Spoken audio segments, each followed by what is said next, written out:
kiroho, sasa hivi uko macho. Na nimeshangaa sana kuona kwamba kuna watu wengine ambao wako tayari, walikuwa wanasubiri mapema kabisa. Wengine wanasubiria katika televisheni zao pale nyumbani kipindi kianze, lakini kuna wengine ambao wamesubiria kwenye YouTube online kwa muda mrefu sana, wakiwa wanasubiri takriban dakika kama 10 zote hizo, wakiwa wanasubiri tu waone kwamba kipindi kinaanza saa ngapi. Mungu awabariki sana. Kabla ya kuanza somo la leo, hebu tuweze kuomba. Mungu wetu mtakatifu, Baba yetu, asante sana kwa siku ya leo. Asante maana umetupatia neema ya usiku huu. Najua wengine wanaangalia ikiwa ni mchana. Wewe ni Mungu ambaye unatuunganisha kwa kitu. Wengine wanaangalia ikiwa ni asubuhi kwao. Baba, nakusihi ukapate kutuunganisha wote, na siku ya leo tupatie tena neema mpya. Tupatie tena mafunuo mapya. Ukatuongoze, ukatulinde, tuweze kutembea katika njia yako. Siku ya leo ukatupatie baraka na ulinzi wa pekee katika kila nyanja ya maisha yetu. Tunaomba leo ukafanye kitu kipya tena, kwa jina la Yesu tunaomba na kuamini. Tumekuwa na mfululizo kuhusu ngome, masomo ya kuhusu ngome, na nimeguswa jinsi ambavyo watu wamekuwa wakiyapokea. Watu wamekuwa wakisambaza clip mbalimbali ambazo wamekuwa wakizitaka. Nimepokea simu kutoka maeneo kadhaa, watu wanasema tumeona clip ikiongelea kujenga ngome na vitu kama hivyo, lakini aliyenivutia pia mwingine zaidi ni mtu ambaye tumeongea takriban masaa tumeongea kwa muda wa dakika zipatazo kama 40. Tumeongea kwa kirefu sana, na huyu ni mtu ambaye alialikwa na rafiki yake kusikiliza kipindi. Yeye si Mkristo, lakini rafiki yake ambaye wanafanya biashara pamoja ni Mkristo mcha Mungu. Kwa hiyo namkaribisha wakaangalia kipindi cha kwanza, wakaangalia sehemu ya pili. Mazungumzo ambayo niliyafanya na huyu bwana ndiyo yamesababisha nikatengeneza kipindi hiki cha 3 leo. Nilikuwa tunaongelea tu kuhusu ngome, kwa sababu kuna vitu alinisimulia, na namshukuru Mungu ya kwamba vitu vyote alivyokuwa ameviweka kwenye biashara yake kama ulinzi, amezindika, vimetolewa vyote, na amekubali kuvitoa kwa hiari yake mwenyewe. Ameeleza alivyokuwa anateseka kuvilisha vile vitu ili aendelee visimsumbue, maana mara ya kwanza aliletewa kama ulinzi, lakini baadaye vile vitu vilikuwa vikimsumbua. Kwa hiyo amekuwa akitoa kafara mbalimbali, na amepata shida kwa muda mrefu. Aliposikiliza somo alipata ujasiri mkubwa sana wa kuchukua hatua, na akasema sasa, pamoja na kwamba mimi sio Mkristo kama mimi, lakini nimejua hii siri, ninaanza naye kivitendo. Sasa habari njema ni baada ya hiari yake mwenyewe ya kuvitoa vile vitu vyote, akavitoa kabisa kwa hiari yake mwenyewe. Walienda pale wainjilisti wakamsaidia kuvitoa, na wakafanya maombi kwenye biashara. Mambo ambayo walikuwa anayapata kabla hajatoa zile sadaka au niite kafara kwa ajili ya vile vitu, hajapata ile shida tena. Napokuja kwenye kipindi hiki, nimeongea naye pia kumuuliza maendeleo yake, na anasema anaendelea vizuri kabisa. Thank you, Jesus. Ndipo nikasema ya kwamba kuna haja ya hiki ambacho mimi naye tumekiongea kwa upana sana, kuweza kuleta kwa watu wengine ili waweze kukielewa. Na leo nakuja na somo lenye kichwa kinachosema kanuni za kulinda uzio kiroho, muundo wa kimungu wa maisha yaliyolindwa. Umejenga vizuri ngome, Mungu amekujengea ngome, Mungu amekufundisha kujenga ngome. Nakumbuka tulijifunza ya kwamba pamoja na kwamba tunasema kujenga ngome, lakini anayejenga ni Mungu. Biblia inasema kutaka kwenu na kutenda kwenu ni Mungu atendaye kazi ndani yenu. Kwa hiyo kazi yetu kubwa ni kumruhusu. Daudi alipojua haya mambo ya Mungu vizuri, wakati anapigana vita, anaandika shairi moja, anamshukuru Mungu akimwambia, ninamshukuru Mungu afundishaye vidole vyangu kupigana. Kwa ina maana hata wakati akishika mshale, akishika komeo lake na jiwe akipiga, Daudi anakuambia aliyefundisha hivyo vidole vyangu na ile shabaha ni Mungu, sio ujanja wangu wote. Kwa hata ujenzi wa ngome ambao tunaongelea ni swala ambalo ni la kimungu pia. Sasa kuna mambo ambayo huwa watu wanachanganya, kwa sababu hivi vitu ambavyo tunajifunza vinataka utendaji. Sasa Sasa wanauliza maswali wengine. Sasa mchungaji, tumejifunza na umetufundisha sana kwamba kila kitu ni neema na neema ni upendeleo ambao tunapewa. Inakuwaje hapa katika mafunzo kuhusu ngome kana kwamba tunapata kwa jitihada zetu na vitendo vyetu? Sikiliza nikwambie, kwanza kufundishwa kujenga ngome ni neema, ngome ni neema. Bila neema ya kimungu huwezi kujua, maana sio wote ambao wanalipokea neno au kulielewa. Utasoma stori ya mpanzi, ndipo utaelewa vizuri wale watu kadhaa ambao mbegu iliangukia kwenye njia nyingine, kwenye mwamba. Ndipo utajua hata wewe kuamka au kuwa macho masaa haya ili uweze kusikiliza neno ni neema na kulielewa ni neema. Lakini pia watu wanachanganya vitu vingi. Watu wanachanganya maisha haya na kuingia mbinguni, ambapo huko baadaye tutaelezea vizuri. Kuingia mbinguni tunaingia kwa damu ya Yesu. Hii haina mjadala kabisa, ni Yesu kwa 100%. Lakini ili kuweza kuishi maisha mazuri hapa duniani, kuna mafunuo ambayo tunafunuliwa nayo, pia ni neema ya Mungu, ili tuingie kwenye utendaji na tuweze kuona matokeo yake. Kwa hiyo mimi sioni mkanganyo hapa, ninaona neema katika kila kitu. Yani kujua kwangu ni neema, kutenda kwangu ni neema. Yani kujua ya kwamba kumbe nikipanda mbegu hii itatoa matunda haya ni neema ya Mungu, maana wapo ambao hawajui. Sasa kingine ambacho nataka ukijue ni kwamba hizi kanuni ambazo tunajifunza, ikiwemo zile sheria za asili, kuna hizo natural laws, zote ziko hizo ni kanuni za maadili na kanuni za asili. Unapokuja kwenye moja ya kanuni au sheria za asili, hazina dini. Yani mtu yeyote ambaye atazitii hata kwa kubahatisha atavuna. Ndio sababu kuna baadhi ya watu ambao hawaendi kanisani, lakini kuna vitu wanafanya na vinaleta baraka kwao. Hiyo ni kwa sababu Mungu ameweka hivyo kama sheria ya kuonyesha mvua na udongo, ya kwamba maadamu kuna udongo na kuna unyevu, kuna mbegu itaota. Inaweza ikaota pembezoni mwa nyumba. Hujawahi kuona kuna muhindi umeota kwenye nyumba ambayo ni mbovu na muhindi umetoka mzuri kabisa? Ina maana ule muhindi umeanguka kwa bahati, lakini ile sheria ya asili ikafanya uweze kuona. Hivyo hicho ambacho ninakazana watu waweze kukijua, ili baadhi ya maeneo ambayo ulikuwa unamlaumu Mungu usije ukamlaumu Mungu kwa kitu ambacho ulipaswa kufanya wewe. Tunapoongelea habari ya ulinzi, tumeangalia milango ya kufunga, madirisha ya kufungwa. Sasa kuna kumaintain huu uzio, kuna kufanya huu uzio au ukuta wa kiroho uliojenga uendelee kuwepo. Hili ni jukumu lako pia, na Mungu ndiye anayekufundisha, Mungu ndiye anayekuelekeza. Ukisoma kwenye Torati, Mungu anapoongelea habari ya sheria za kilimo, anawakataza Waisraeli kuchanganya mbegu za aina mbalimbali katika shamba moja.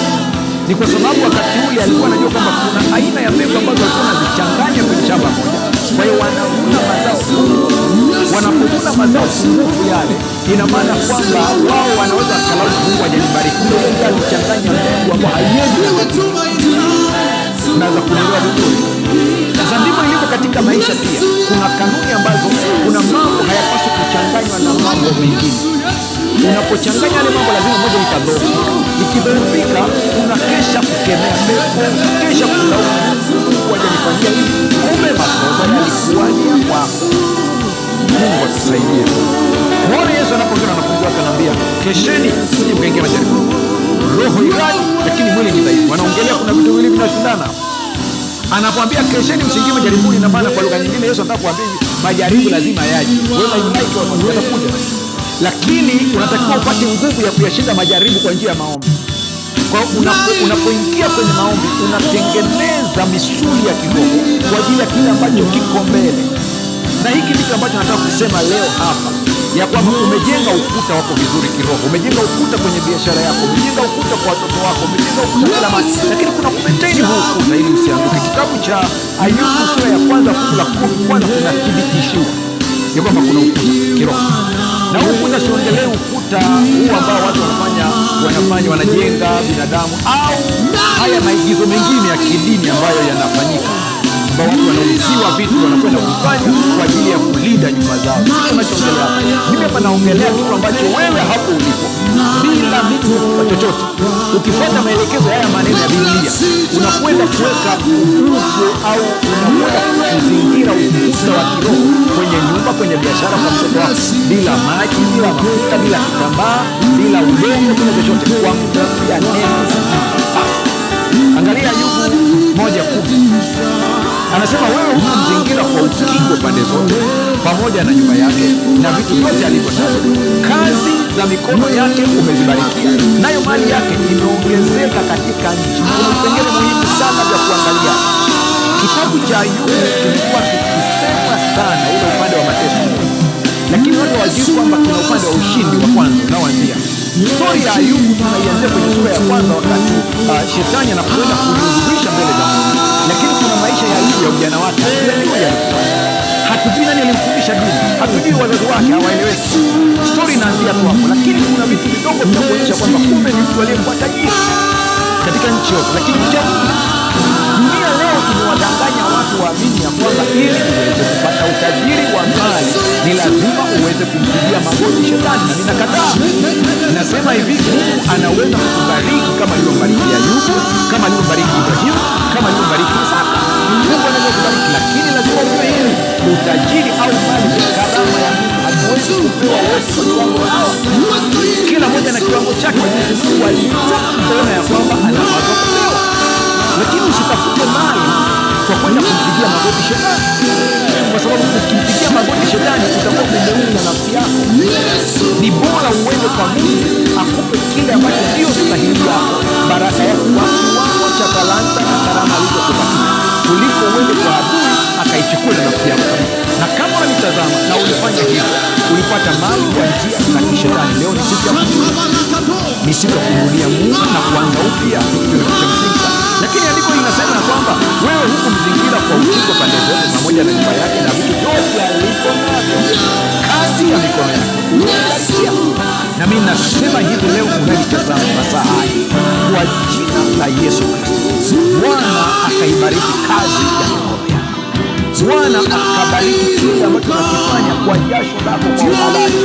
Mungu akaweke mkono juu yake ili usiwe mtaji. Lakini usisahau, hatutegemei mali, tunamtegemea Mungu. Ziwepo zisiwepo, Mungu anastahili kwa. Katika uchunguzi wetu wa kwanza tuliona jinsi ambavyo ulimwengu wa kiroho au usioonekana unaweza kuwa na madhara yanayoonekana katika maisha yetu ya kila siku. Sasa Ayubu ile sura ya kwanza fungu la 10 ambayo tumekwisha kuisoma hapo, kuna maneno ambayo natamani uweze kuyapata kidogo ili aweze kusaidia katika kuelewa kwa kina somo la leo.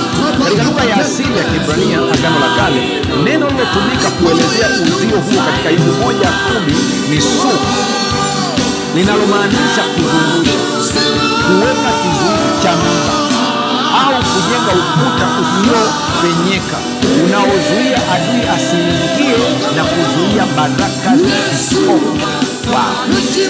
Umesikia hii vizuri? Nairudia tena.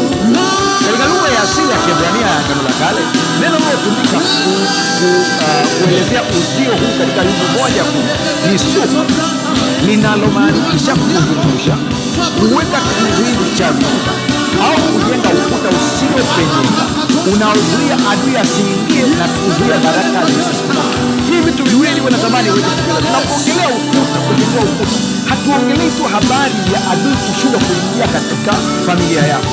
Hatuongelei habari tu ya adui kushindwa kuingia kwenye ndoa yako. Hatuongelei tu habari ya adui kushindwa kuingia kwenye mwili wako. Tunaongelea pia baraka zinazoingia kwako ziweze kubaki na kuleta matokeo yaliyokusudiwa. Kuna watu wanapokea sana, lakini wanatoa zaidi ya vile walivyopokea.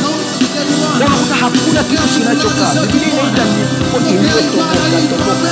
Ukisikia Biblia inasema kwamba Ayubu alilinda mwili, aliwekewa uzio hata katika afya yake. Vile mzee alikuwa hajui kuugua, amekuja kuugua baadaye, na katika ile jaribu zito, ndio maana mpaka marafiki zake wamekuja kumwona, wanamaliza siku 7 hawaongei chochote. Wamekuja kumwangalia, hawampi pole, hawampi siku 7 wanamwangalia tu, wanatoa machozi, wanamwangalia, hawampi pole. Kuja kesho watu wanakutembelea kuja kusalimia, unaumwa, hawaongei chochote, kutazama wanalia. Siku 7 hawaongei chochote, unaweza ukafa kwa sababu ya kile kihoro, hofu unayoiona. ndivyo alivyopata Ayubu. Unasikiliza, tunaposema alikuwa amezungushiwa uzio, huu sio uzio wa kufikirika, ni kitu halisi kabisa. Sasa mtoto wa Mungu unisikiliza, haya masuala ambayo tunaita masuala ya imani, sayansi inakuja kuprove leo ya kwamba kuna vitu vingi kwenye Biblia vinaonekana ni vya kufikirika, vya kuaminika, lakini sayansi inakuja kuthibitisha ni halisi. Hapo ulipo umeshikilia simu yako, unatazama kupitia simu. Hapo ulipo uko kwenye televisheni yako, unaangalia kipindi kupitia Hope Channel ukitumia televisheni yako. Sijui kina muziki gani ambacho unatazama, lakini sikia nikwambie, hapo ulipounganisha hiyo antena yako imetoka nje. Inapotoka nje kuna mahali imeelekezwa hiyo antena yako kwenye televisheni yako. Hayo mawimbi ambayo yanakuja na kuingia hadi uweze kuona hicho kitu kwenye televisheni, hayo mawimbi huwezi kuyaona kwa macho. Unayetumia simu hiyo huwezi kuona ule mtandao, lakini ni kweli ya kwamba kuna nguvu inayosafiri inayofanya uweze kuona kipindi sasa hivi. Vivyo hivyo kiroho, kuna nguvu zisizoonekana kwa macho ya kawaida. Kama vile huwezi kuona mdudu mdogo kabisa, bakteria katika damu mpaka uwe na darubini, vivyo hivyo kuna mambo ambayo kiroho huwezi kuyaona kwa macho ya kawaida. Nimeshuhudia haya mimi mwenyewe, nimeona uwezo wa Mungu ulivyo mkubwa kabisa, na kuna vitu ambavyo hata mimi nilikuwa simijui, lakini nilikuwa naviona kwa jinsi matokeo yake nayaona katika ulimwengu wa kawaida, lakini siwezi kuviona katika jicho la kawaida yale mambo jinsi yalivyo. Nasema mchungaji unamaanisha, baadhi ya watu wanaweza kukumbuka matukio haya kadhaa. Kwa watu kadhaa ambao nimekuja kuongea nao, unakuta mtu anakuja analetwa, mtoto analetwa na mzazi wake. Tunapoongea na yeye, mtoto ameangalia chini kwa mama, namuuliza kwani huwezi kumwangalia mchungaji? Anasema siwezi kumtazama macho yake. Kwa nini? Anasema yana moto mkali sana. Lakini wakati mimi sioni ule moto, wala mimi sioni kama nina moto wote. Na hao wengine ambao tumekaa nao karibu, wale waliomleta pale, hawaoni chochote, lakini anaona yeye peke yake. Ndipo utajua kwamba kwa wakati ule kulikuwa na nguvu ya kimungu. Watu wa Mpwapwa wanaweza kukumbuka ile tukio kule Dodoma, Tanzania. Mpwapwa, wakati fulani tulienda katika uhamisho, alikuwa mchungaji Chacha wakati huo. Wanakumbuka vizuri bwana shemasi, baadhi ya mashemasi wanakumbuka ile tukio ambayo tulikuwa nao pale kwenye ofisi ya mchungaji, ambapo binti mmoja aliletwa na tuko pale ndani tunaongea na yeye, anaongea mwenyewe pale, anasimulia, anasema wakati huo unahubiri nimejaribu kushambulia mara kadhaa, lakini nyuma yako niliona kuna watu wameshika mapanga, wali wakubwa kuliko wewe, wana moto, na kila nikijaribu, mmoja alikuwa ananyosha mkono kuniambia niache. Nilipojaribu mara kadhaa, yule mwingine akaniambia kwamba ataniadhibu, nikaogopa, nikamuuliza wakati hata hapo ulipo tayari wako hapo, ndio maana siwezi kufanya chochote. Lakini sisi wote bali shangilia Bwana kwa makofi. Haleluya. Niko na mchungaji, niko na chemasi, niko na mzee wa kanisa, hawaoni chochote, lakini yule anaona na anapata tabu sana. Kwa mchungaji unamaanisha nini? Kuna biashara za wacha Mungu ambazo zinalindwa na nguvu za Mungu. Watu wenye nia mbaya wanapokuja wanakutana na hizo nguvu, lakini mtu ambaye hana ile nia akija haoni chochote. Haleluya. Njoo kwa watoto wetu hivyo hivyo. Kuna watoto wamejaribu kushambuliwa wakiwa shuleni, lakini aliyekuja kushambulia alikwama.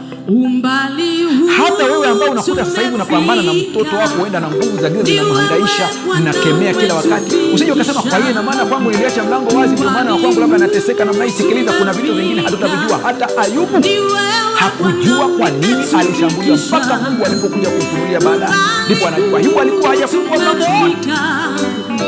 Lakini namba mbili, nataka nikuambie, hicho unachoona unapambana nacho usikichukulie negative kiasi kwamba ukaanza kuwaza na kuwa na msongo wa mawazo. Shetani alitaka ajifiche kwa mtoto wako kwa miaka mingi mpaka awe mtu mzima. Ameshindwa kujificha, ameanza kuonekana mapema. Ina maana mshukuru Mungu kwa vile umegundua kinachomhangaisha mtoto wako, ili uanze kutumia nguvu za kimungu ili kuweza kukitoa. Na katika kuondoa chochote kilichoko ndani ya mtoto wako, ndani ya mke wako, ndani ya mume wako, ndani ya watu wa nyumba yako, tutaangalia siku ya leo, lakini nakwambia mapema, usikubali kukata tamaa kwa kuangalia matokeo yanayochelewa. Hata kama huoni kasi ya matokeo, komaa mpaka kieleweke. Hakuna kuruhusu adui amiliki mali zako au watu wa nyumbani wako. Mungu atusaidie.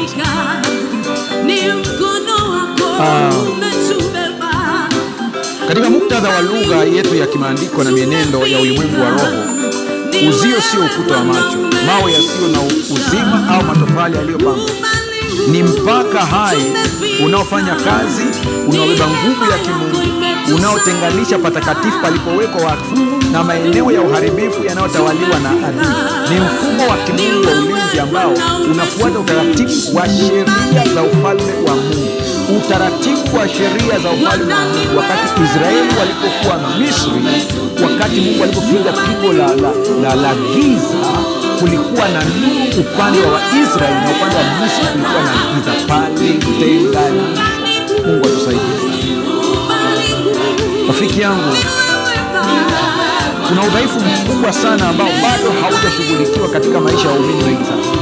Uzito mara unapoandaliwa kupitia neema ya Mungu, usiposimamiwa kila wakati, hauwezi kuhimili nguvu za mmomonyoko wa muda, mabadiliko ya hali ya hewa ya kiroho na uhasama wa makusudi wa adui, bila uangalizi wa kimuundo unaoendelea. Kwa hiyo kuna watu ambao wakishajifunza kuweka huo uzio au ungu kama tulivyojifunza, Mungu akamwekea, anakaa anakunja mikono, anasonga mbele, hajua kwamba kuna maintenance, kuna kuangalia kama kuna majani ambayo yameota, kuna kuangalia kama kuna sehemu inamonyoka ili tuweze kuifunga, kuiziba vizuri. Mfumo wa ulinzi wa kiroho unahitaji matengenezo ya kila sekunde. Hauwezi kujenga ukuta leo na kuwaza utadumu milele bila kukagua, kupaka rangi na kuimarisha misingi yake. Huo ndio ukweli ambao Wakristo wengi wanaupuuza. Wakristo wengi wanadhani ya kwamba basi akishatengeneza vile, niko chini ya neema, mimi ni mambo yako shwari kabisa, ninakaa na tu. Ni kweli kuna kutulia ndani ya Kristo, ni kweli kabisa kuna kutulia ndani ya Kristo. Hata hiki ninachokisema kujenga ni kwa sababu ni neema ya Kristo. Hatufanyi kwa uchovu, hatufanyi kwa kuchoka, tunafanya tukiwa tumesimama katika ushindi wa Yesu Kristo. Yesu ndiye anayekuelekeza. Tofali anakuletea yeye, maji anakuletea yeye, yeye anakwambia kuchukua tofali hilo, nimekuletea mimi, weka hapo. Ndiye anayekuelekeza mpaka sehemu ya kuweka hilo tofali, ndiye anayekuelekeza mpaka aina ya majani ya kungoa. Jani hilo unaliona kwa hilo mno, nguvu ya kungoa anakupa yeye. Wewe kazi yako ni kukubali na nia. Hiyo ndio kazi yako. Kwa hata tufanyi kwa pressure, tunafanya tukiwa tumerelax katika neema. Ila wengine ambao hawajui wanaweza katuona kama tunachoka, lakini hatuchoki. Sikia nikwambie, kwenye kitabu cha Petro wa kwanza sura ya 5:8 anasema, muwe na kiasi na kukesha, kwa maana mshtaki wenu Ibilisi kama simba angurumaye huzunguka akitafuta mtu amnene.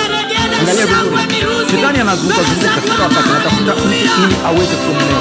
Hiyo ndio kazi yake, anazunguka. Kwa hiyo Mungu akienda kukaa kizembe, anasema muwe na kiasi na kukesha. Sasa haina maana ya kwamba tukae macho, hakuna kulala hizo, hapana, sio maana yake. Kuwa na kiasi kwanza, maana yake nini? Neno la Kiunani kuwa na kiasi ambayo imetumika ni neno nefo. Hili neno lina maana nzito kidogo. Maana yake ni kuwa na akili timamu, utulivu wa ndani na kujitawala. Sio tu kuepuka vile, bali ni kuwa na usawa, balance, katika kula, kufanya kazi, hisia na katika namna tunavyotumia muda wetu. Unaona, nimependa uzito mkubwa neno muwe na kiasi. Kwanza niangalie muwe na kiasi, maana yake ni kuwa na akili timamu. Angalia vizuri hapo, maana ya kwanza ni kuwa na akili timamu, utulivu wa ndani, usiona papara, usihamaki ukiona mambo.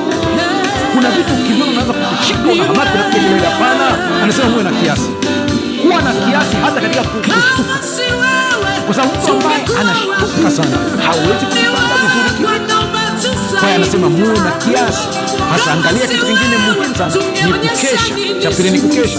Anaposema kukesha, haina maana ya kwamba ni kukaa macho usilale usingizi, utakuwa umepiga mwili tena. Neno kukesha katika lugha ya Kiyunani ambayo imetumika kuandika Agano Jipya ni neno gregoreo. Halimaanishi kukosa usingizi wa kimwili unaohitajika na mwili, bali ni kuwa macho kiroho, kutambua hila za adui na kubaki na uhusiano hai na Kristo. Hiyo ndio maana yake, uwe connected muda wote kwa taarifa yako, ili ujue ya kwamba neno hili halina maana kukaa macho hivi kabisa. Unajua, hata kama ukiwa umelala usingizi wa kawaida wa kimwili, una habari ya kwamba ubongo wako haulali, ila ubongo wako unafanya kazi ya kutoa takataka kwenye ubongo wake, kujisafisha wenyewe. Ndio kazi kubwa ambayo inafanya ubongo unafanya kazi, na hiyo ndio kwamba ubongo wako kwa wakati haulali. Fanya akipita au kuja akifungua, unaamka, kwa sababu kuna kitu kinaskani mazingira. Kwa hapo usiweke habari ya kukaa macho hivi, anamaanisha kuwa macho kiroho. Elewa mambo ya kufanya kwa wakati wake. Hata katika Agano la Kale Waisraeli walikuwa na watu kwa wana wa Isakari ambao walikuwa wanajua kutambua na kuambia watu mambo ambayo wanapaswa kuyafanya. Kuna watu wanafanya mambo ambayo sio wakati wake kufanya. Yaani ni wakati wa kufanya watu wamjue Yesu Kristo kuwa Bwana na Mwokozi wa maisha yao, waweze kujua neema ya Kristo ibadilishayo. Wameokolewa bure ili waanze kurelax. Wewe unawaandaa watu kwa mateso ambao hawajamjua Yesu. Unatarajia nini? Mateso yakija watakimbia, maana hata Yesu hawamjui. Lakini pia kwa taarifa, kama ulikuwa hujui, hata mateso pia ni karama. Yaani ufia dini ni karama, ni karama za Roho, kama vile kuhubiri, kutenda miujiza. Ufia dini pia ni karama, kama sio ya kwako haitakupata. Kwa hiyo wala usihangaike kujiandaa, maana kama sio ya kwako, sio ya kwako. Nenda kaangalia historia ya wanafunzi wa Yesu wote, jinsi walivyokufa. Wale unaongea habari ya 12, lakini kuna ambao hata hawakufa kifo cha mateso, kwa sababu haikuwa karama yake. Kuna wale 70 walienda kuhubiri maeneo mbalimbali, kila mmoja na karama yake. Kuna ambao walikufa kifo cha kawaida, mmoja wapo ni Yohana, alikufa kwa uzee. Mungu atusaidie sana ili ujue kutenda kila kitu kwa wakati wake. Mara nyingi sana waumini huchukulia vita vya kiroho na ulinzi wa kaya kama uingiliaji kati wa dharura wakati mambo yanapoharibika. Yaani mtu anajua kuomba sana wakati mambo yameshaharibika, ndipo anafunga na kuomba. Lakini kumbe angelijua, kuna vitu angefunga mapema vingemsaidia huko mbele. Kuna mambo mengine mabaya yasingempata. Ndio kitu ambacho nakikazia sana. Nirudie kitu ambacho nimesema kwenye vipindi kama viwili vilivyopita. Nimegundua kwenye kipindi chetu kupitia Hope Channel tunasoma Biblia sana, alafu tuna dakika za mwisho chache za maombi. Lengo letu ni nini? Lengo, hatutaki kujenga waumini tegemezi. Tunataka kujenga waumini wanaojua neno, alafu wanajua kuomba, sio kuombewa sana. Ndio maana tunasoma Biblia zaidi kwenye kipindi chetu ili tuweze kujua zaidi. Kama unataka uzio utakaosimama imara wakati wa majira ya shinikizo kali la kimfumo na majaribu makubwa, lazima ujifunze sanaa ya kulinda uzio wako kupitia utekelezaji wa makusudi wa kanuni hizi za kila siku. Kumbuka sentensi, utekelezaji wa makusudi. Ndugu zangu Waislamu wana maneno mazuri katika hili. Wao wanasema nia au kunuia. Hivi vitu viwili sana wanavitumia sana. Wakati kwa Waislamu unapotawadha, unapochukua udhu kwa ajili ya kuswali, kama unachukua udhu lakini wewe ndani ya moyo wako hujanuia, maji hayakutakasi. Wanajua sana hiki tunachokisema, na nasema hivi kwa ajili ya ndugu yangu ambaye tuliongea naye kwa muda mrefu, kwa dakika takriban 40. Nia ina nguvu sana. Ndivyo inavyokuwa katika masuala ya ibada. Ibada lazima utie nia. Tuje kwenye sadaka lazima utie nia. Njoo kwenye zaka lazima utie nia. Ukishindwa kutia nia katika hivi vitu, inakuwa ni michango ya kawaida. Njoo kwenye kusaidia maskini, lazima utie nia ndani. Namsaidia maskini kwa sababu gani? Namsaidia maskini kwa sababu nimemhurumia. Hiyo ni nia. Namsaidia maskini kwa sababu nahitaji aweze kumwona Mungu kupitia hiyo, ni nia. Tayari utavuna matunda yake. Lakini namsaidia maskini ili watu wanione ya kwamba mimi ninasaidia maskini, hiyo pia ni nia. Utavuna matokeo ya hiyo nia. Kila kitu kina nia yake. Zaburi 141 fungu la 3 anasema, Ee Bwana, uweke mlinzi kinywani mwangu, linda mlango wa midomo yangu. Kwa nini anasema uweke mlinzi? Ni kwa sababu kuna kitu kinaweza kutoka hapa, ni mbegu inakwenda kuota, inaleta madhara makubwa sana. Hata Yesu alipokuwa anaongelea nguvu ya maneno, wanafunzi wake walifikiri na watu wengine anaongelea vyakula.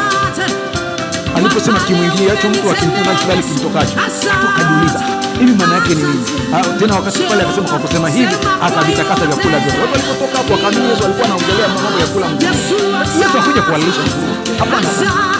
Lakini wale walikuwa wanaongelea kuhusu maneno. Walipokuja kumuuliza baadaye, ndipo Yesu akawaambia, hivi na nyinyi hamna akili? Anaambia wanafunzi wake, au hambia kuwa mawazo mabaya. Akaanza kueleza vitu vyote, akataja, kumbe alikuwa anaongelea habari ya maneno. Ndio maana Daudi anasema, kama ni Daudi kweli ameandika hii Zaburi ya 141, ee Bwana uweke mlinzi kinywani mwangu, linda mlango wa midomo yangu. Kwenye gazeti la Review and Herald Machi 12,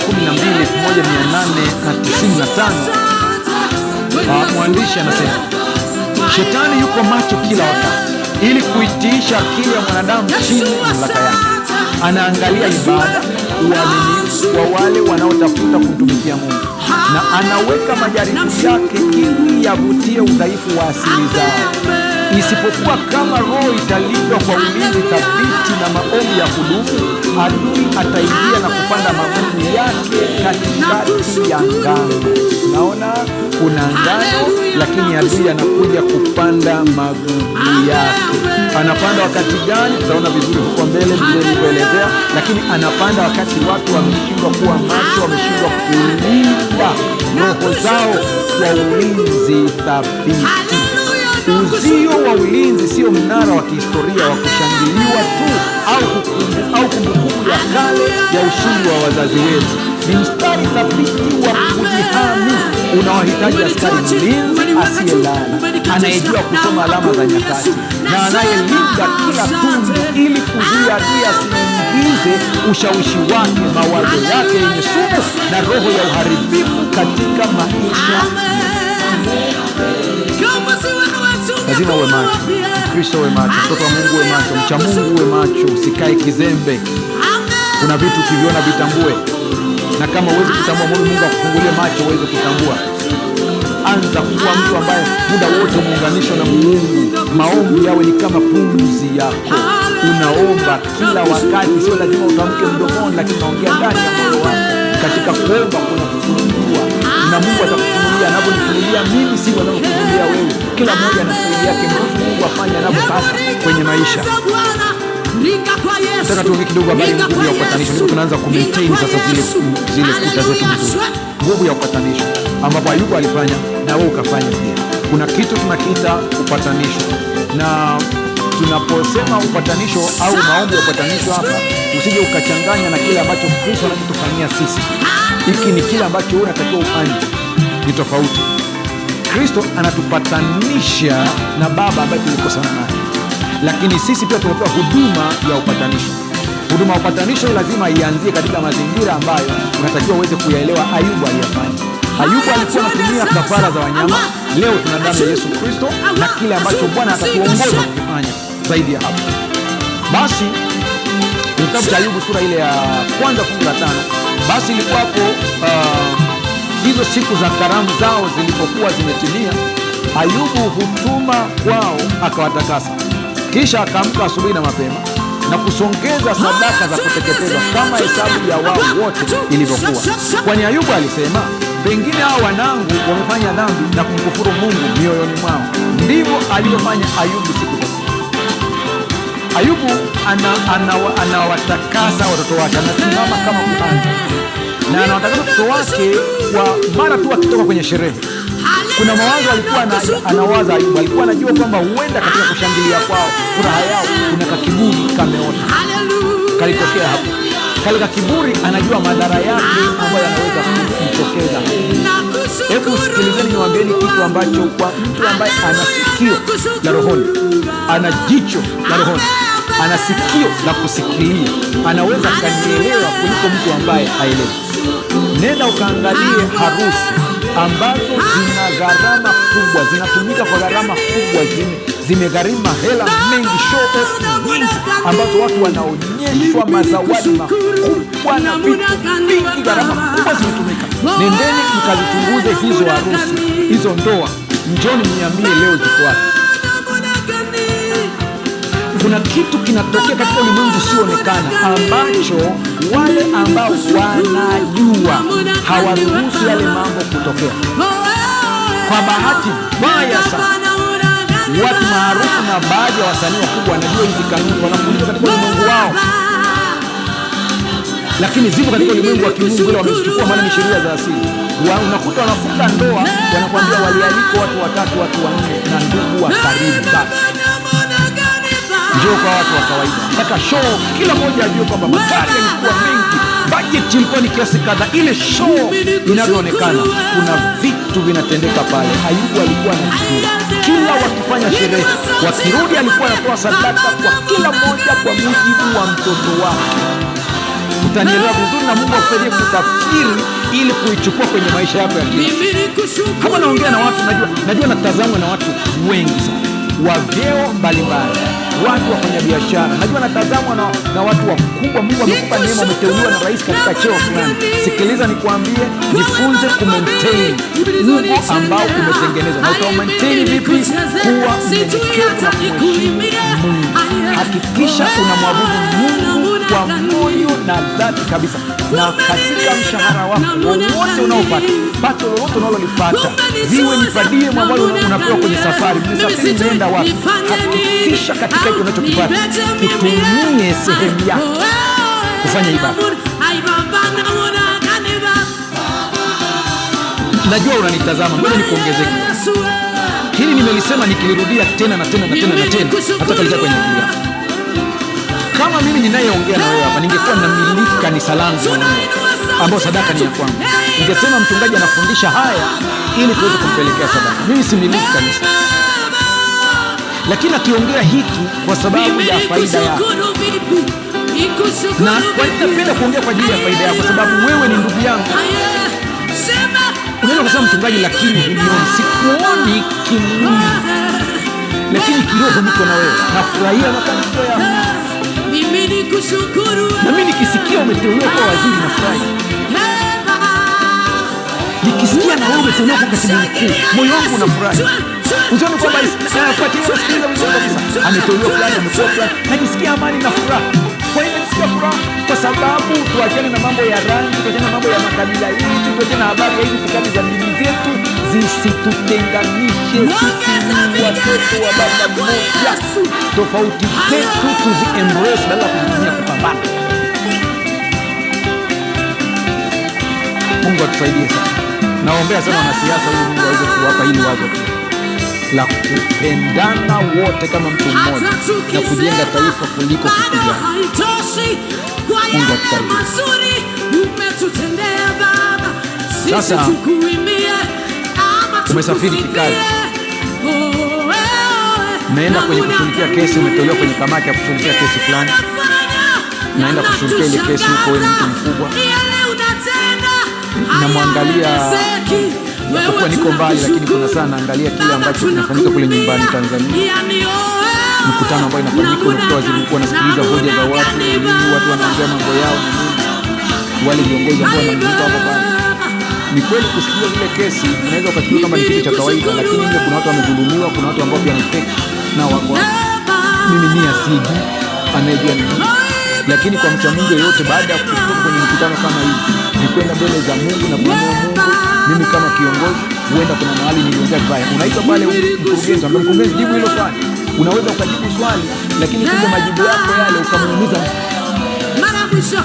Usije ukatoka pale kienyeji. Ukishafika nenda kajitakase mbele za Mungu, maana kuna vitu vifanywa bila kujua, lakini natural law haijui kama ukujua, inasema achafu.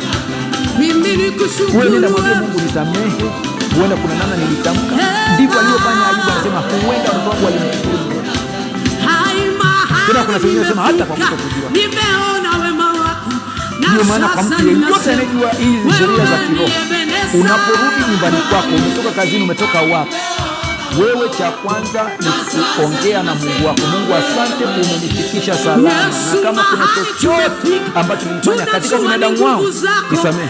Ingia nyumbani kwako, sio lazima upige magoti pale mlangoni uombe, wewe utakuwa ni ufarisayo. Ongea ndani ya moyo wako, mambo yanaenda vizuri. Ayubu alitengeneza uzio kwa ajili ya watoto wake. Hebu ngoja niende kwa haraka kidogo, kuna vitu natamani wewe kupata kabla tujafunga somo siku hii ya leo. Uzio uliokuwa umezunguka maisha makubwa, familia na mali za Ayubu haukuwa kumbukumbu ya kihistoria ya baraka za kale au jambo lililotokea kwa bahati mbaya kwa sababu alikuwa mtu mzuri. Ulikuwa ni mazingira yaliyolindwa, yaliyokaguliwa na yaliyofunikwa kikamilifu kila siku kupitia dhabihu. Unaanza kunielewa sasa? Ayubu ulinzi wake au uzio wake alikuwa na maintain. Mungu alimwekea ulinzi, Mungu alimwekea ugo, lakini bado jamaa alikuwa na maintain. kwa sababu alikuwa ni tajiri mkubwa. Anajua watoto wangu kuenda kuna mahali katika kuongea na watu maskini, waliwadharau kwa sababu ya maskini wao. Wakajiona kwa sababu kila mtoto alikuwa na mali nyingi. Watoto wa Ayubu walikuwa wanafanya sherehe wakizunguka nyumba moja baada ya nyingine. Ayubu anasema katika wingi wa mali huu kuna namna naweza kukua, lazima ni maintain kiasi cha kiroho. Ayubu alitambua si tu kama mkuu wa ukoo, tajiri, mzazi wa watoto au mfanyabiashara aliyefanikiwa zaidi mashariki. Alitambua kama kuhani anayefanya kazi na mlinzi wa lango la uzio wake. Alijitambua. Sikiliza vizuri rafiki yangu. Alijua kuwa katika furaha, anasa na karamu za maisha, mioyo ya vijana inaweza kuelekea kwenye kiburi, kujiamini kupita kiasi au kumsahau Mungu. Alijua kwa aliwaingiza kwenye maombi. Omba kwa ajili ya watoto wako. Mzazi unanisikiliza, Mungu amekupa neema kupata watoto. Omba. Si lazima wao wakati wa kuzaa, hata unapokuwa wa kulea ni watoto wako wale. Kwenye kitabu cha Shuhuda za Kanisa gombo la 7 ukurasa wa 42 kuna maneno haya ambayo anasema mtumishi wa Mungu: morning and evening the father as priest of the household should confess to God the sins committed by himself and his children during the day, those sins which have come to his knowledge, and also those which are secret, of which God alone is cognizant, should be confessed. As this look is taken by the parent, and these sins are confessed, he should believe that God hears his prayer and accepts the confession. Asubuhi na jioni, baba kama kuhani wa kaya anapaswa kuungama mbele za Mungu dhambi zilizotendwa na yeye mwenyewe na watoto wake wakati wa mchana, dhambi zile ambazo amezijua na pia zile za siri ambazo Mungu pekee ndiye anayezijua, zinapaswa kuungama. Wangapi tunafanya hivi kwenye nyumba zetu? Uungame dhambi zako mbele za Mungu. Na kuna dhambi ambazo za watoto wako ulijua, kuna mashtaka uliletewa. Tuwezona unaletewa mashtaka kwa watoto wako, unadili nao tu habari maisha, lakini ujina mnakuzika maisha sana. Simama mbele za Mungu, mwambie Mungu, nisamehe dhambi zangu. Unapoungama za kwako, lakini pia leo baba, tumeletewa kesi ya fulani ametenda hivi na hivi, nakuja mbele zako, nisamehe mwanangu. Na mtoto wako mwambie na wewe omba kimoyo moyo. Sasa kuna mtu ananitazama sema, mchungaji hapo umesema baba, je, ile familia ambayo baba hayupo nao tunafanyaje? Au huenda anayemwamini Mungu ni mama na baba hana hayo mambo, hajui chochote, nao wanafanyaje? Sikiliza kwenye kitabu kinaitwa Child Guidance ukurasa wa 526 paragrafu ya kwanza, anasema hivi: kama baba hayupo au kama hawezi kufanya ibada ya kifamilia kwa sababu yoyote ile, basi mama anapaswa kuchukua nafasi hiyo mwenyewe. Anapaswa kukusanya watoto wake karibu naye na kuwaongoza mbele za kiti cha neema. Mungu atusaidie. Napenda kutolea mfano wa rafiki yangu mwinjilisti Henry Arika ambaye alikuwa anafanya kazi bandari karibu na mstaafu hivyo kule kijijini. Katika nyumba yake ambayo alijenga Dar es Salaam, kuna vyumba kadhaa, lakini kuna chumba kimoja ambacho ni chumba cha maombi. Yani katika vyumba vya kulala, sebule, katengwa chumba ambacho kimejengwa mahali kwa ajili ya maombi. Kile chumba wakati wa ibada wanafamilia wote wanaingia ndani kufanya ibada. Kama Mungu amekupa neema kujenga nyumba, weka hicho chumba katika list. Lakini kama pia wewe Mungu amekubariki kwa namna moja ama nyingine, uko pale nyumbani na eneo kubwa hata hujaweka, tenga eneo kwa ajili ya ibada. Au kama huna eneo la kutenga, badilisha sebule ile wakati wa mazungumzo ikisha, mkianza nyimbo ile eneo limeshabadilika, limekuwa ni eneo la ibada tayari. Fanya ibada hapo hapo. Lakini usiache kufanya ibada na watoto wako. Sikiliza vizuri haya maneno. Sikiliza vizuri. Tunakaribia kumaliza sasa. Kwenye kitabu cha Isaya 52 fungu la 6, nimeweka walinzi juu ya kuta zako, Yerusalemu, hawatanyamaza mchana wala usiku. Ninyi wenye kumkumbusha Bwana, msiwe na kimya. Haya ndiyo maombi ya upatanisho. Endelea kuomba, ombea watu wako, ombea familia yako, ombea mume wako. Wakolosai 4:2 anasema, dumuni sana katika kuomba, mkikesha katika kuomba mkiwa na shukrani. endelea, usiache kuomba. Turudi katika The Review Herald Machi 13, 1894, anasema the prayers of Christian parents are not made in vain. He who opens the way for the grace of God to come into the soul of the child builds a fortress around the young person that all the powers of Satan cannot easily demolish. Maombi ya wazazi wa Kikristo hayafanyiki bure.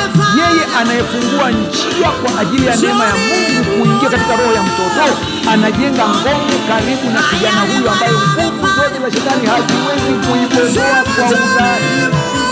Utaelewa umuhimu wa kuombea watoto wako. Nakimbia kidogo hivyo. Sasa ili kuendelea kumaintain, usisahau madhabahu binafsi. Huu ni mdundo wa masaa 24. Hakuna kuacha. Nimekuambia kwamba maombi yawe kama pumzi.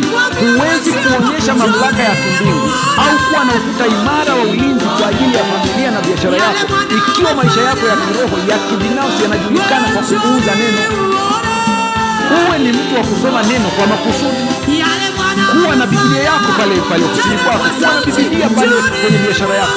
Usione aibu kuweka Biblia pale. Acha watu wajue. Nenda ukaangalie Wahindi walio waaminifu kwa miungu yao. Haoni aibu kuweka sanamu ya tembo. Haoni aibu kuweka majani kwenye mlango wake wa biashara. Haoni aibu kabisa. Nenda mkaangalie vizuri haya mambo jinsi yalivyo. Zaburi 5:3 anasema, Bwana, asubuhi utaisikia sauti yangu, asubuhi nitakupangia dua yangu na utazamia. Asubuhi hii jikonekti na Mungu vizuri kabisa. Mungu akusaidie sana. Zaburi 143 fungu la 8, uniwezeshe kusikia fadhili zako asubuhi, kwa maana nimekutumaini wewe. Unifundishe njia nitakayoiendea, kwa maana ninakuinulia nafsi yangu. Angalia Zaburi ni nini? Hii ni ya kuomba neema ya kazi, hekima ya kazi. Kwa kila unapoenda, sikiza rafiki yangu unanitazama, sikiliza vizuri hapa, wewe unanitazama, kabla macho yako hayajajishughulisha na skrini za kidijitali za ulimwengu wetu, kabla taarifa za simu notifications hazijapanga viwango vyako vya hisia na kukusababisha msongo wa mawazo, na kabla wasiwasi wa kiuchumi haujakamata fikra zako, roho yako lazima ipate msingi wake katika uwepo wa kimungu. Anza na Mungu kabla ya kushika simu. Hii ndio kanuni ya madhabahu ya asubuhi. Wakati jua linapozama na kabla ya akili yako haijalala na kuingia kwenye ulimwengu wa ndoto ambapo fahamu yako haina ulinzi wa makusudi, malango lazima yafungwe tena kwa makusudi kupitia shukrani, makabidhiano ya kiroho. Unakabidhi lindo kwa malaika mwingine. Haleluya. Zaburi 141 fungu la 2, sala yangu ipae mbele zako kama uvumba, kuinuliwa mikono yangu kama dhabihu ya jioni. Ndipo Mathayo 13 fungu la 25 anatuongezea tena tahadhari kubwa sana ambayo nimesema hii ni ya kuzingatia sana. Lakini watu walipolala, akaja adui yake akapanda magugu katikati ya ngano akaenda zake. Kumbe mara nyingi sana magugu yanapanda wakati watu wanapolala. Ninyi ambao mmekuwa mkufuatilia sana vipindi hivi, nimesema ni bora ulale usingizi wakati unawaza na kumshukuru Mungu kwa matendo yake makuu kuliko unalala unawaza matendo unasababisha magugu. Tunasema mbona mikosi imeniandama? Mbona kila kukicha heri ya jana? Uliruhusu mwenyewe magugu yakapandwa usiku. Wewe mwenyewe ndio uliruhusu. Mchanganyiko huo wa ibada za asubuhi na jioni husaidia kuielekeza upya moyo na akili yako kwa Mungu. Kila siku unakujaza amani ya Mungu ambayo hulinda mawazo yako dhidi ya msongo wa mawazo, changamoto za mchana na majaribu yanayoweza kujitokeza wakati wa usiku. Zingatia neno majaribu yanayoweza kujitokeza wakati wa usiku. Wewe utakuwa umelindwa wakati wote, uko salama kabisa kabisa. Zaburi 91 fungu la 4 na la 5, sikiza maneno haya: kwa manyoya yake atakufunika chini ya mbawa zake, utapata kimbilio. Uaminifu wake ni ngao na kigao. Hutaogopa hatari za usiku, wala mshale urukao mchana. Hutauogopa kabisa. Iwe ni usiku, wakikushambulia usiku, wanakuta pamelindwa. Wakikutega tena mchana, wanakuta pamelindwa. Maana muda wote umelindwa. Wewe uko karibu na Mungu. Kwenye kitabu cha Steps to Christ ukurasa wa 70 anasema, jiweke wakfu kwa Mungu asubuhi. Fanya hii kuwa jambo lako la kwanza kabisa. Omba hivi: nitwae Bwana niwe wako kabisa, naweka mipango yangu yote miguuni pako. Nitumie leo katika huduma yako, kaa nami na kazi yangu yote ifanyike ndani yako. Hili ni jambo la kila siku. Moja ya njia nyingine ya kumaintain ukuta ni kuinua wengine kimaendeleo. Kabla sijafunga kipindi usiku wa leo, nataka ili niliseme vizuri uweze kulipata. Kuinua wengine kimaendeleo na kimaisha.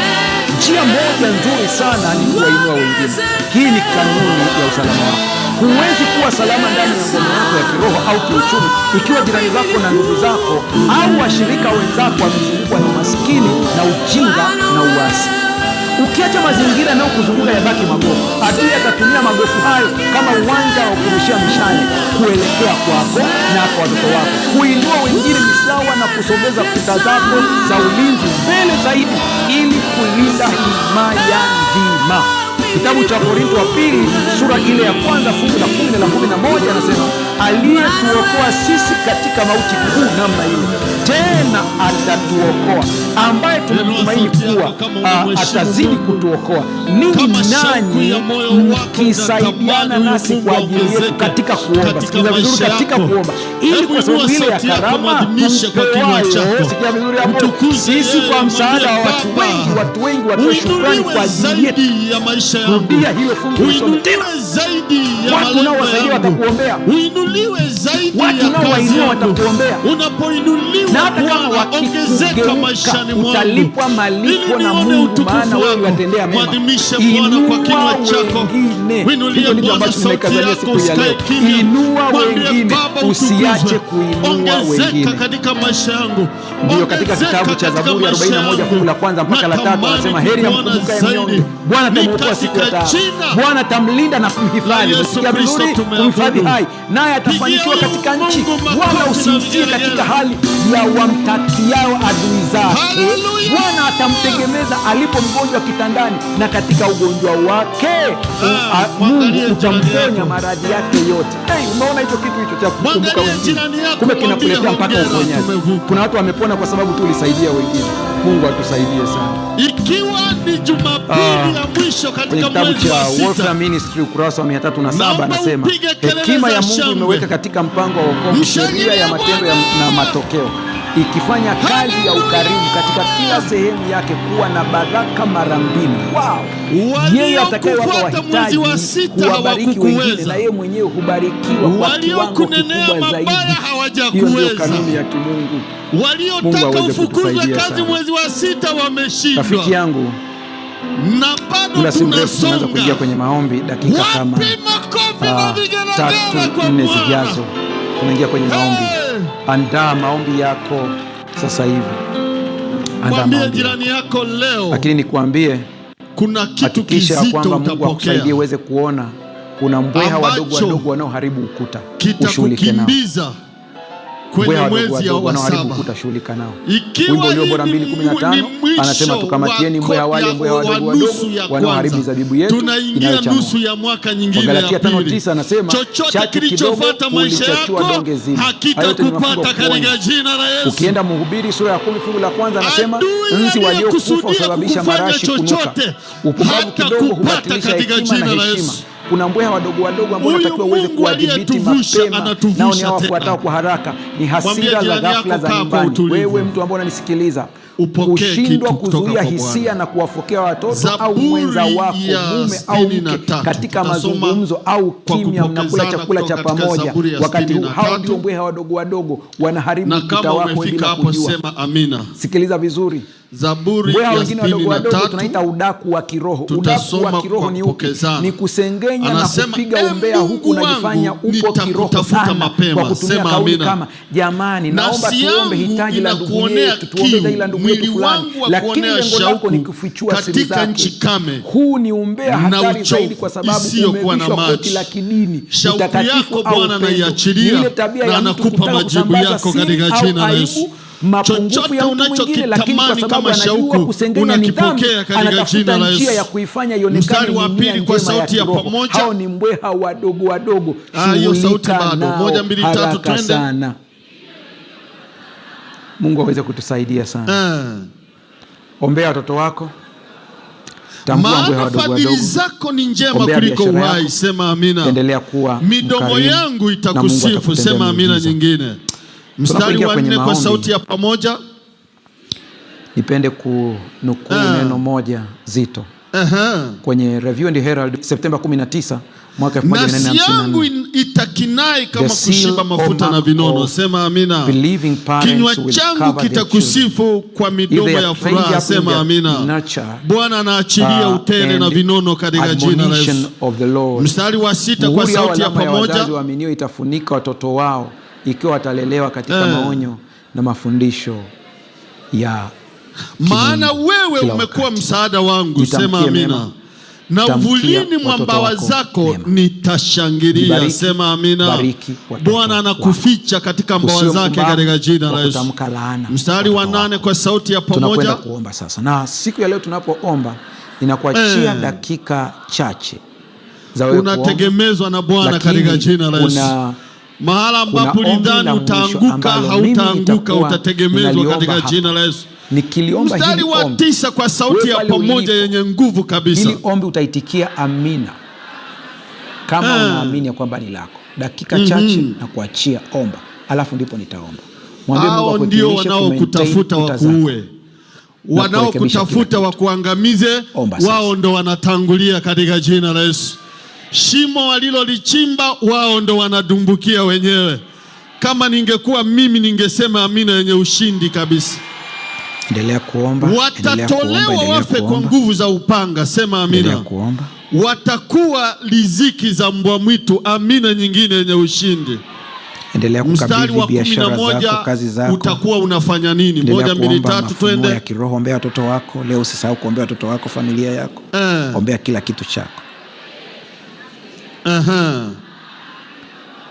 Basi baada ya maombi ya moyoni, hilo ndo fungu lao katika jina la Yesu. Mimi ninaomba hapa kwa anasema mstari wa 9, waitafutao nafsi yangu ili kuiharibu wataingia pande za nchi zilizo chini, watatolewa. Mstari wa mbingu na nchi na vyote vilivyomo ndani yake, watakuwa riziki. Tunakuja mbele yako leo na mbele ya kiti cha rehema. Hapa sio kwamba wewe ndio unawatoa, si kwa hofu tu, Mungu ndiye anawatoa, bali ni kwa kutambua uwepo na nguvu yako, na kupitia ibada hii si kwa kuogopa, bali ni kwa kuheshimu, kwa sababu wewe unastahili na una upendo ukalifanyia kazi.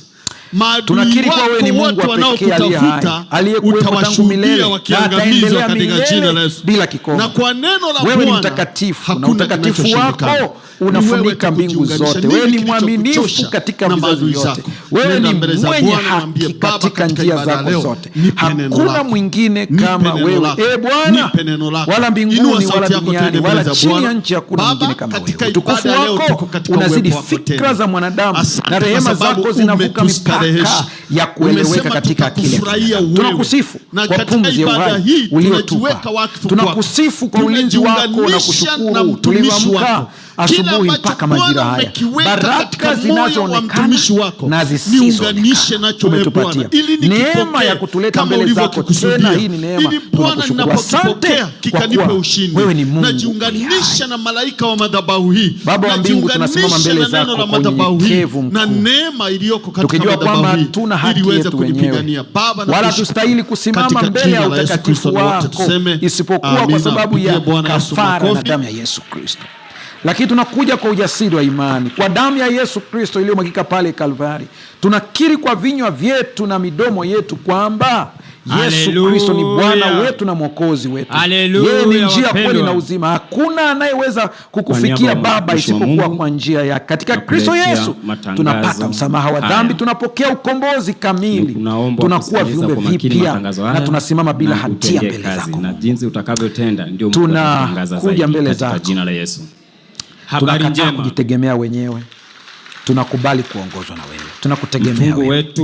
Wewe tunakuja mbele zako kwa mioyo iliyovunjika, tukitambua udhaifu wetu na upungufu wetu. Tunakiri mbele zako tumepuuza sauti ya Roho Mtakatifu mara nyingi.